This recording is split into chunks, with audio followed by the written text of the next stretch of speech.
I think it's sad what you've just watched. It's sad more because as I was waiting to come here, just seeing horror stories the whole period. I think you need to change the policy to be giving us some good things on a Sunday. But the Marsabit story is truly sad. And I think for a very long time, we've been hiding this story behind banditry and cattle rustling. And I think from what we are seeing now, moving from pasture to urban centers tells a different story. I think if we go by statistics, whenever there are animals stolen, 90% of the time, those animals are recovered.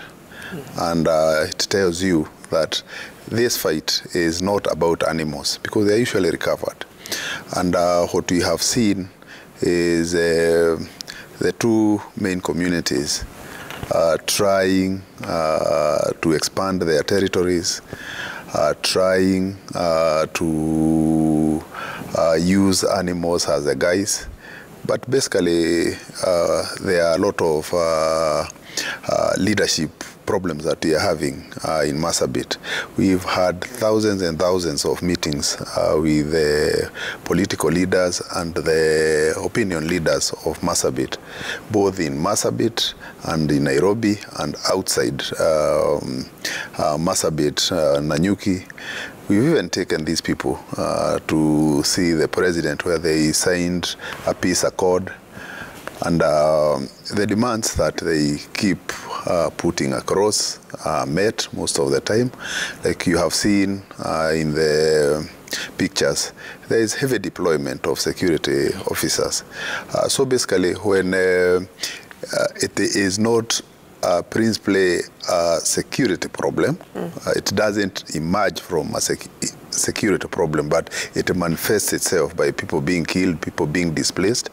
What we need is more effort, just like the religious leaders were saying there. We need more of reflection of the people, especially the Borana and the Gabras, because the leadership has everything to do with this, and it's been put very clear to them. And I think around this time when there are elections, when you see displacement around urban areas, it tells you a story that you want certain people to leave an area for some political gain. And I think this cannot be solved by police. We have sent NCIC there. Actually, they have huge reports around this thing. Leaders talk, they sign peace accords, they sign agreements, but they don't live a day with them. And I think we have to keep the pressure up, all of us. But P.S., you mentioned about security being there, and you saw in the piece there's enough security, or there seems to be enough security. But the bandits also seem to be very well armed. Where are they getting these arms from? It's true. This is a frontier county. And I think there is a lot of cross-border arms that are illegal. And there's sufficient effort that we put to try to disarm. You know, initially we had the issue of NPRs, which as a government we thought it would be unfair to arm citizens against citizens, and we reduced on the numbers.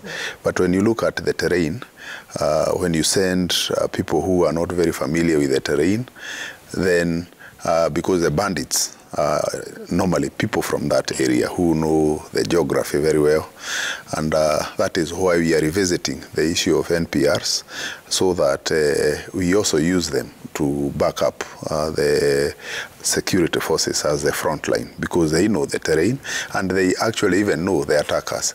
So I think there isn't anything in terms of deployment that the government hasn't done.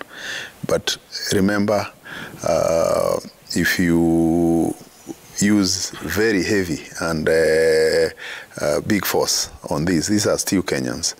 And what we are seeing is a lot of revenge attacks happening, as opposed to cattle rustling and stealing of animals. And I think the issue of cross-border arms transfer is an issue that is not unique to Kenya. It's an issue that must be dealt with. They are illegal, and we'll continue disarming. Yep. And we've seen, true, that they are heavy. Of course, we have heavier ones, but we continue chasing these people.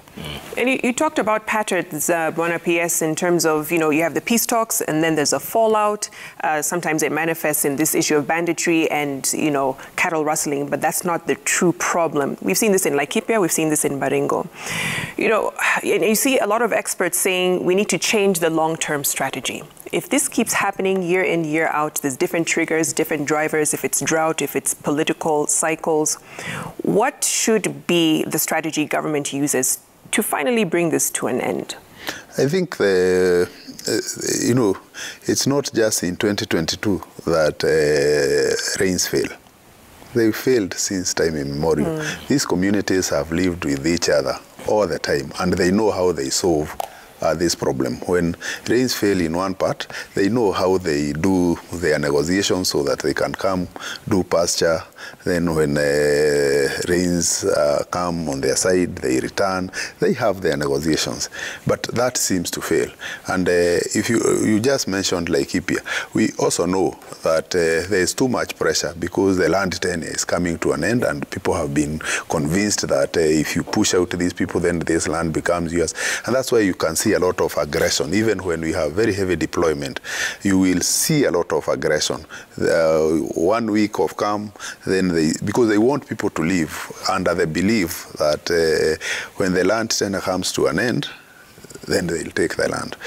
When you go to Marsabit, it's not any different. The people want to occupy as much space as possible by pushing others aside on top of the political alignment that you want people who don't vote for you pushed out of a particular place so that you are not disadvantaged. So we cannot continue hiding and pretending that we don't know this.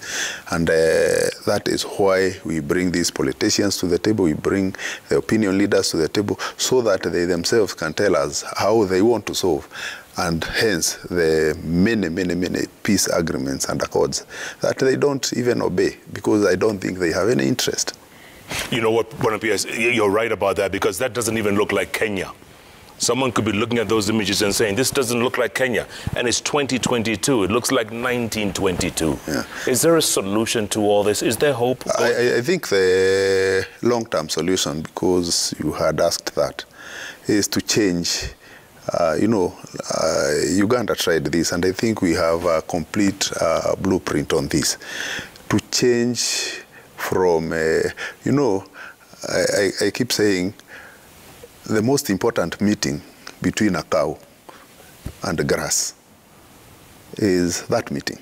So a cow can walk to the grass, or the grass can come to the cow. And I think what has been happening is we have fixated our minds that the cows must walk to the grass. And when the grass is not there, then when the cow is walking, problems ensue.